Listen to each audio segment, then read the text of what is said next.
அப்போஸ்தலனாகிய பவுல் ரோமாபுரியாருக்கு எழுதின நிருபம். அதிகாரம் 1. இயேசு கிறிஸ்துவின் ஊழியக்காரனும் அப்போஸ்தலனாகும்படி அழைக்கப்பட்டவனும் தேவனுடைய சுவிசேஷத்திற்காக பிரித்தெடுக்கப்பட்டவனுமாகிய பவுல், ரோமாபுரியில் உள்ள தேவ பிரியரும் பரிசுத்தவான்களாகும்படி அழைக்கப்பட்டவர்களும் ஆகிய அனைவருக்கும் எழுதுகிறதாவது: நம்முடைய பிதாவாகிய தேவனாலும் கர்த்தராகிய இயேசு கிறிஸ்துவினாலும் உங்களுக்கு கிருபையும் சமாதானமும் உண்டாவதாக.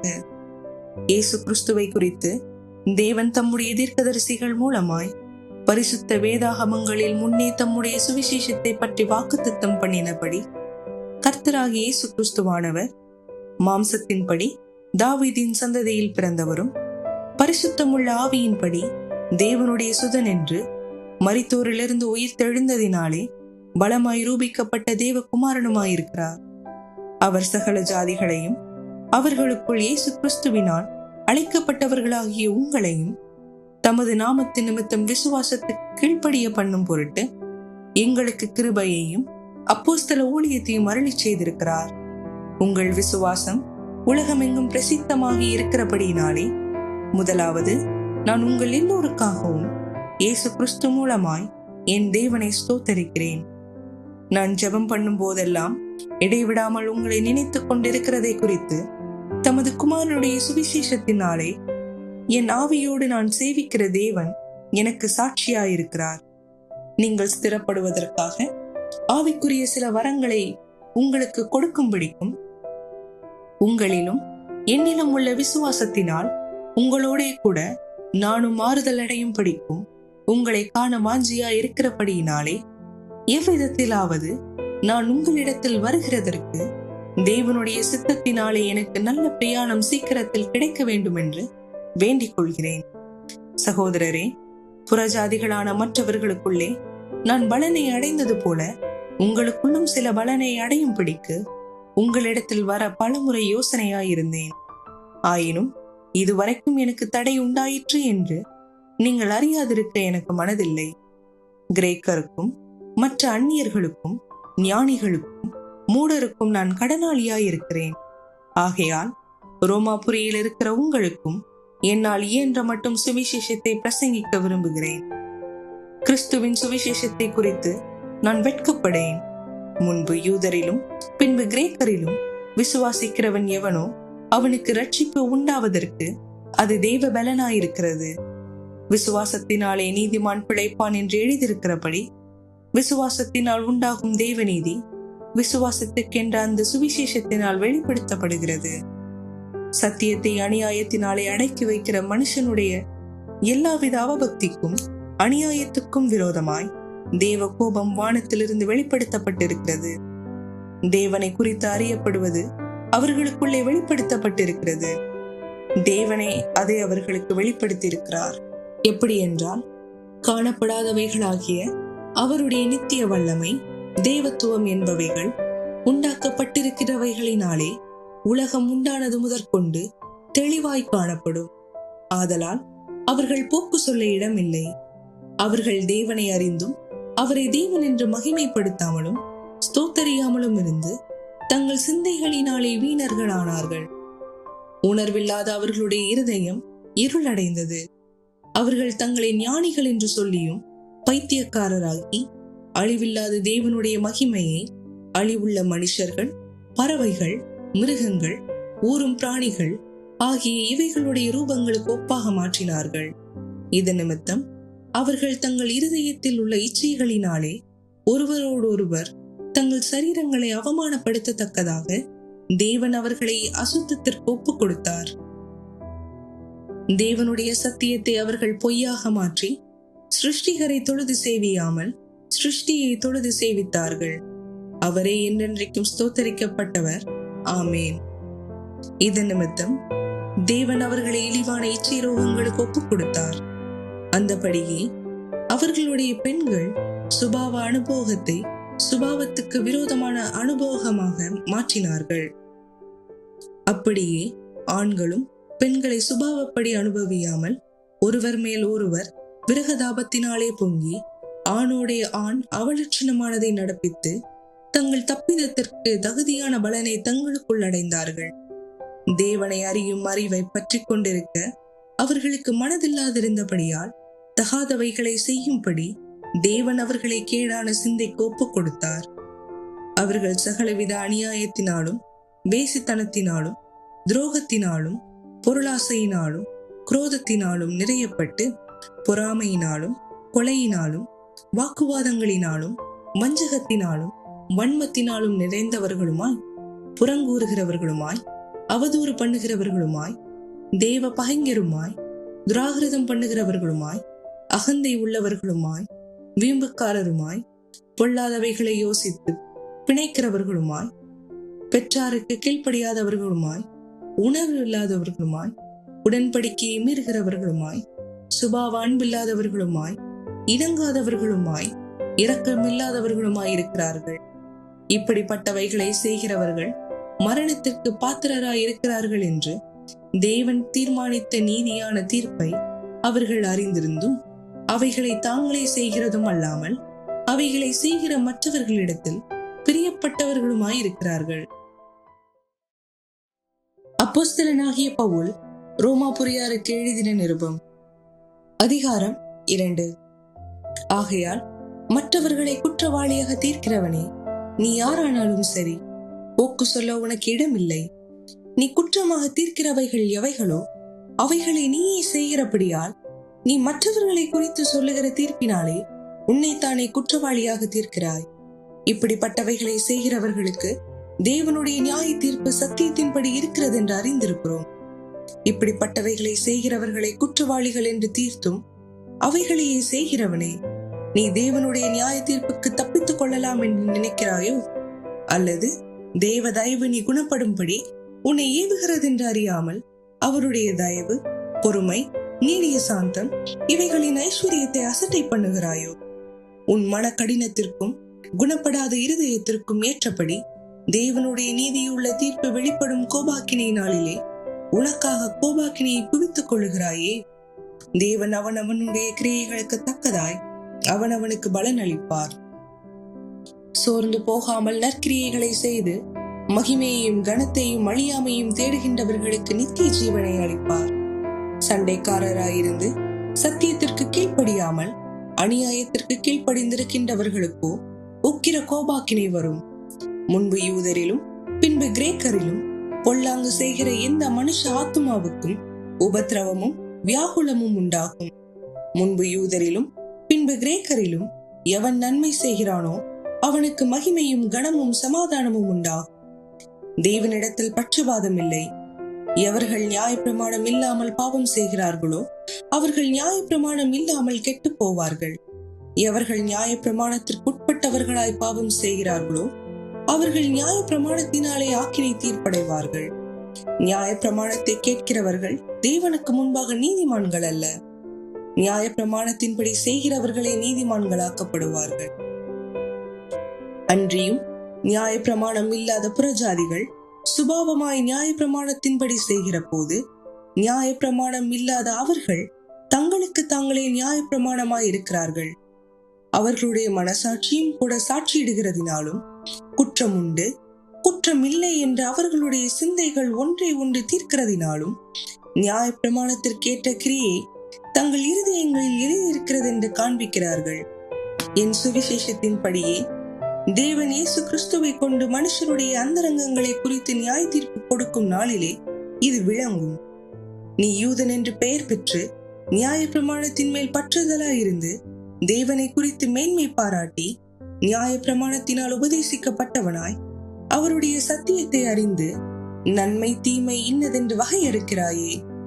நீ உன்னை குருடருக்கு வழிகாட்டியாகவும் அந்தகாரத்தில் உள்ளவர்களுக்கு வெளிச்சமாகவும் பேதைகளுக்கு போதகனாகவும் குழந்தைகளுக்கு உபாத்தியனாகவும் நியாயப்பிரமாணத்தின் அறிவையும் சத்தியத்தையும் காட்டிய சட்டம் உடையவனாகவும் எண்ணுகிறாயே.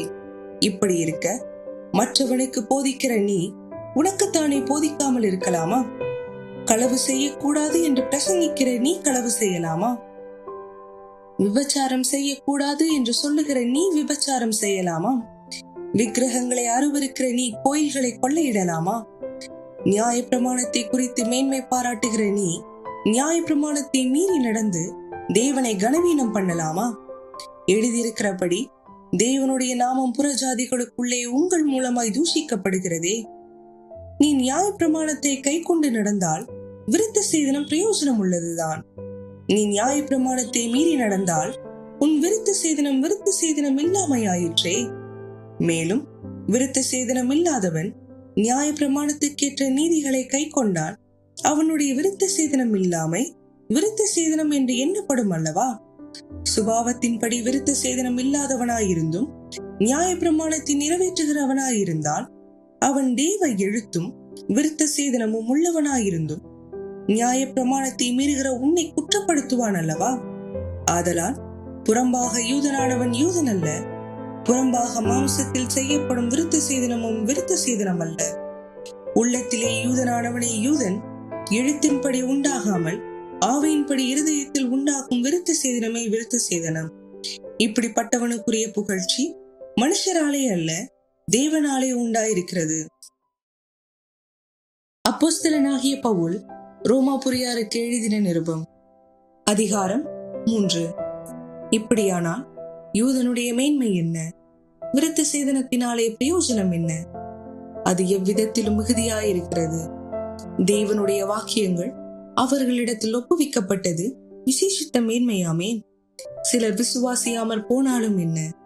அவர்களுடைய அவிசுவாசம் தேவனுடைய உண்மையை அவமாக்குமோ? அப்படியாக்க மாட்டாது. நீர் உம்முடைய வசனங்களில் நீதிபரராய் விளங்கவும் உம்முடைய நியாயம் விசாரிக்கப்படும் போது வெற்றி அடைவும் இப்படி ஆயிற்று என்று எழுதியிருக்கிறபடி தேவனே சத்தியபரர் என்றும் எந்த மனுஷனும் பொய்யன் என்றும் சொல்வோமாக. நான் மனுஷர் பேசுகிற பிரகாரமாய் பேசுகிறேன். நம்முடைய அநீதி தேவனுடைய நீதியை விளங்க பண்ணினால் என்ன சொல்லுவோம்? கோபாக்கினையை செலுத்துகிற தேவன் அநீதராய் இருக்கிறார் என்று சொல்லலாமா? அப்படி சொல்லக்கூடாது. சொல்லக்கூடுமானால் தேவன் உலகத்தை நியாயம் தீர்ப்பது எப்படி? அன்றியும் என் பொய்யினாலே தேவனுடைய சத்தியம் அவருக்கு மகிமை உண்டாக விளங்கினதுண்டானால் இனி நான் பாவி என்று தீர்க்கப்படுவானேன்? நன்மை வரும்படிக்கு தீமை செய்வோமாக என்று சொல்லலாம் அல்லவா? நாங்கள் அப்படி போதிக்கிறவர்கள் என்றும் சிலர் எங்களை தூஷித்து சொல்லுகிறார்களே. அப்படி போதிக்கிறவர்கள் மேல் வரும் ஆக்கினை நீதியாயிருக்கும். ஆனாலும் என்ன, அவர்களை பார்க்கிலும் நாங்கள் விசேஷித்தவர்களா? எவ்வளவேனும் விசேஷித்தவர்கள் அல்ல. யூதர் கிரேக்கர் யாவரும் பாவத்துக்கு உட்பட்டவர்கள் என்பதனை முன்பு திருஷ்டாந்தப்படுத்தினோமே. அந்தபடியே நீதிமான் ஒருவனாகிலும் இல்லை, உணர்வுள்ளவன் இல்லை, தேவனை தேடுகிறவன் இல்லை. எல்லோரும் வழி தப்பி ஏகமாய் கெட்டு போனார்கள். நன்மை செய்கிறவன் இல்லை, ஒருவனாகிலும் இல்லை. அவர்கள் தொண்டை திறக்கப்பட்ட பிரேத குழி, தங்கள் நாவினால் வஞ்சனை செய்கிறார்கள். அவர்களுடைய உதடுகளின் கீழே பாம்பின் விஷம் இருக்கிறது. அவர்கள் வாய் சபிப்பினாலும் கசப்பினாலும் நிறைந்திருக்கிறது. அவர்கள் கால்கள் இரத்தம் சிந்துவதற்கு தீவிரிக்கிறது. நாசமும் நிர்பந்தமும் அவர்கள் வழிகளில் இருக்கிறது. சமாதான வழியை அவர்கள் அறியாதிருக்கிறார்கள். அவர்கள் கண்களுக்கு முன்பாக தேவ பயம் இல்லை என்று எழுதியிருக்கிறதே. மேலும் வாய்கள் யாவும் அடைக்கப்படும்படிக்கும் உலகத்தார் யாவரும் தேவனுடைய ஆக்கினி தீர்ப்புக்கு ஏதுவானவர்கள் ஆகும்படிக்கும் நியாய பிரமாணம் சொல்லுகிறதெல்லாம் நியாய பிரமாணத்திற்கு உட்பட்டிருக்கின்றவர்களுக்கே சொல்லுகிறது என்று அறிந்திருக்கிறோம். இப்படி இருக்க பாவத்தை அறிகிற அறிவு நியாய பிரமாணத்தினால் வருகிறபடியால் எந்த மனுஷனும் நியாய பிரமாணத்தின் கிரியைகளினாலே தேவனுக்கு முன்பாக நீதிமானாக்கப்படுவதில்லை. இப்படி இருக்க நியாய பிரமாணம் இல்லாமல் தேவ நீதி வெளியாக்கப்பட்டிருக்கிறது. அதை குறித்து நியாய பிரமாணமும் தீர்க்க தரிசனங்களும் சாட்சியிடுகிறது. அது இயேசு கிறிஸ்துவை பற்றும் விசுவாசத்தினாலே பலிக்கும் தேவ நீதியே. விசுவாசிக்க எவர்களுக்குள்ளும் எவர்கள் மேலும் அது பலிக்கும், வித்தியாசமே இல்லை. எல்லோரும் பாவம் செய்து தேவ மகிமையற்றவர்களாகி இலவசமாய் அவருடைய கிருபையினாலே கிறிஸ்து இயேசுவில் உள்ள மீட்பை கொண்டு நீதிமான்களாக்கப்படுகிறார்கள். தேவன் பொறுமையாயிருந்த முற்காலத்தில் நடந்த பாவங்களை தாம் பொறுத்து கொண்டதை குறித்து தம்முடைய நீதியை காண்பிக்கும் பொருட்டாகவும் தாம் நீதி உள்ளவரும் இயேசுவினிடத்தில் விசுவாசமாய் இருக்கிறவனை நீதிமானாக்குகிறவருமாய் விளங்கும்படி இக்காலத்திலே தமது நீதியை காண்பிக்கும் பொருட்டாகவும் கிறிஸ்து இயேசுவினுடைய இரத்தத்தை பற்றும் விசுவாசத்தினாலே பலிக்கும் கிருபாதார பலியாக அவரையே ஏற்படுத்தினார். இப்படி இருக்க மேன்மை பாராட்டல் எங்கே? அது நீக்கப்பட்டதே. எந்த பிரமாணத்தினாலே? கிரியா பிரமாணத்தினாலேயா அல்ல விசுவாச பிரமாணத்தினாலேயா? ஆதலால் மனுஷன் நியாய பிரமாணத்தின் கிரியைகள் அல்லாமல் விசுவாசத்தினாலே நீதிமானாக்கப்படுகிறான் என்று தீர்க்கிறோம். தேவன் யூதருக்கு மாத்திரமா தேவன்? புறஜாதிகளுக்கும் தேவன் அல்லவா? ஆம், புறஜாதிகளுக்கும் அவர் தேவன்தான். விருத்த சேதனம் உள்ளவர்களை விசுவாசத்தினாலும் விருத்த சேதனம் இல்லாதவர்களை விசுவாசத்தின் மூலமாயும் நீதிமான்களாக்குகிற தேவன் ஒருவரே. அப்படியானால் விசுவாசத்தினாலே நியாய பிரமாணத்தை அவமாக்குகிறோமா? அப்படியல்ல, நியாய பிரமாணத்தை நிலைநிறுத்துகிறோமே. அப்போஸ்தலனாகிய பவுல் ரோமாபுரியாருக்கு எழுதின நிருபம், அதிகாரம் 4. அப்படியானால் நம்முடைய தகப்பனாகிய ஆபிரகாம் மாம்சத்தின்படி எண்ணத்தை கண்டடைந்தான் என்று சொல்லுவோம். ஆபிரகாம் கிரியைகளினாலே நீதிமான் ஆக்கப்பட்டானாகில் மேன்மை பாராட்ட அவனுக்கு ஏது உண்டு? ஆகிலும் தேவனுக்கு முன்பாக மேன்மை பாராட்ட ஏதுவில்லை. வேத வாக்கியம் என்ன சொல்லுகிறது? ஆபிரகாம் தேவனை விசுவாசித்தான், அது அவனுக்கு நீதியாக எண்ணப்பட்டது என்று சொல்லுகிறது. கிரியை செய்கிறவனுக்கு வருகிற கூலி கிருபை என்று எண்ணப்படாமல் கடன் என்று எண்ணப்படும். ஒருவன் கிரியை செய்யாமல் பாவியை நீதிமானாக்குகிறவரிடத்தில் விசுவாசம் வைக்கிறவனாயிருந்தால் அவனுடைய விசுவாசமே அவனுக்கு நீதியாக எண்ணப்படும்.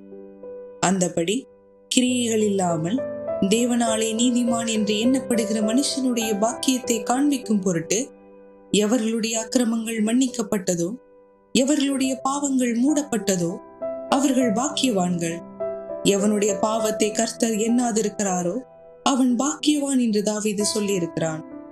இந்த பாக்கியம் விருத்த சேதனம் உள்ளவனுக்கு மாத்திரம் வருமோ? விருத்த சேதனம் இல்லாதவனுக்கும் வருமோ? ஆபிரகாமுக்கு விசுவாசம் நீதியாக எண்ணப்பட்டது என்று சொல்லுகிறோமே, அது எப்பொழுது அவனுக்கு அப்படி எண்ணப்பட்டது? அவன் விருத்த சேதனம் உள்ளவனாய் இருந்த போதோ, விருத்த சேதனம் இல்லாதவனாய் இருந்த போதோ? விருத்த சேதனம் உள்ளவனாய் இருந்த போதல்ல, விருத்த சேதனம் இல்லாதவனாய் இருந்த போதே. மேலும் விருத்த சேதனம் இல்லாத காலத்தில் அவன் விசுவாசத்தினாலே அடைந்த நீதிக்கு முத்திரையாக விருத்த சேதனமாகிய அடையாளத்தை பெற்றான்.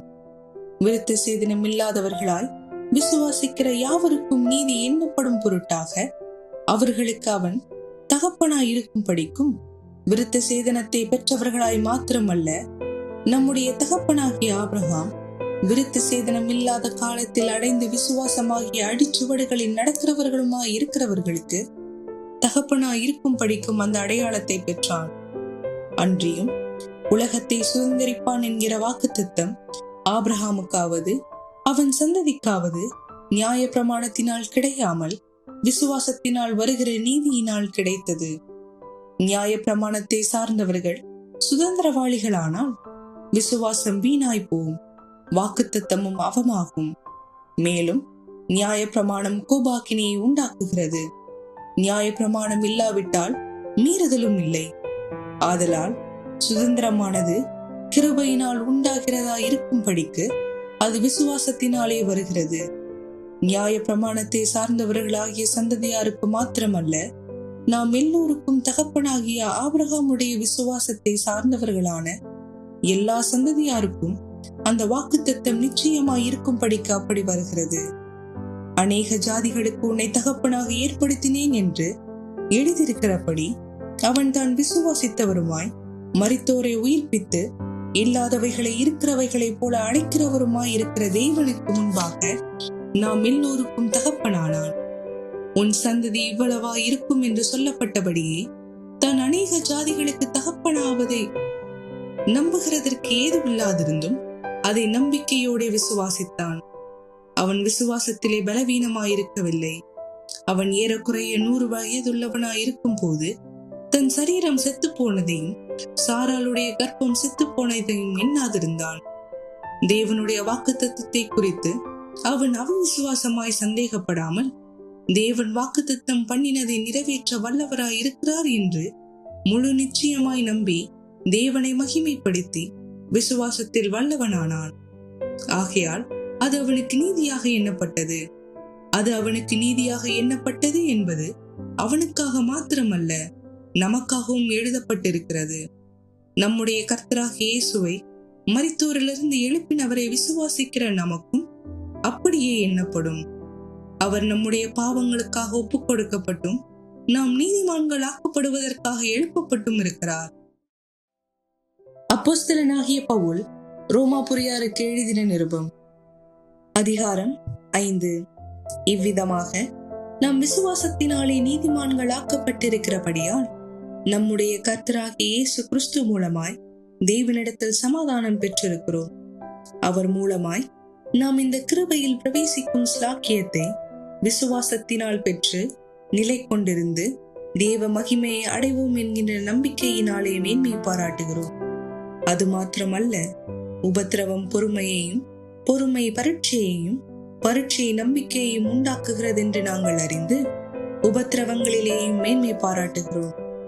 மேலும் நமக்கு அருளப்பட்ட பரிசுத்த ஆவியினாலே தேவ அன்பு நம்முடைய இருதயங்களில் ஊற்றப்பட்டிருக்கிறபடியால் அந்த நம்பிக்கை நம்மை வெட்கப்படுத்தாது. அன்றியும் நாம் பலனற்றவர்களாய் இருக்கும் போதே குறித்த காலத்தில் கிறிஸ்து அக்கிரமக்காரருக்காக மரித்தார். நீதிமானுக்காக ஒருவன் மரிக்கிறது அரிது, நல்லவனுக்காக ஒருவேளை ஒருவன் மரிக்க துணிவான். நாம் பாவிகளாயிருக்கையில் கிறிஸ்து நமக்காக மரித்ததினாலே தேவன் நம்மேல் வைத்த தமது அன்பை விளங்க பண்ணுகிறார். இப்படி நாம் அவருடைய இரத்தத்தினாலே நீதிமான்கள் ஆக்கப்பட்டிருக்க, கோபாக்கினைக்கு நீங்களாக அவராலே நாம் ரட்சிக்கப்படுவது அதிக நிச்சயமாமே. நாம் தேவனுக்கு சத்துருக்களாய் இருக்கையில் அவருடைய குமாரனின் மரணத்தினாலே அவருடனே ஒப்புரவாக்கப்பட்டோமானால், ஒப்புரவாக்கப்பட்ட பின் நாம் அவருடைய ஜீவனாலே ரட்சிக்கப்படுவது அதிக நிச்சயமாமே.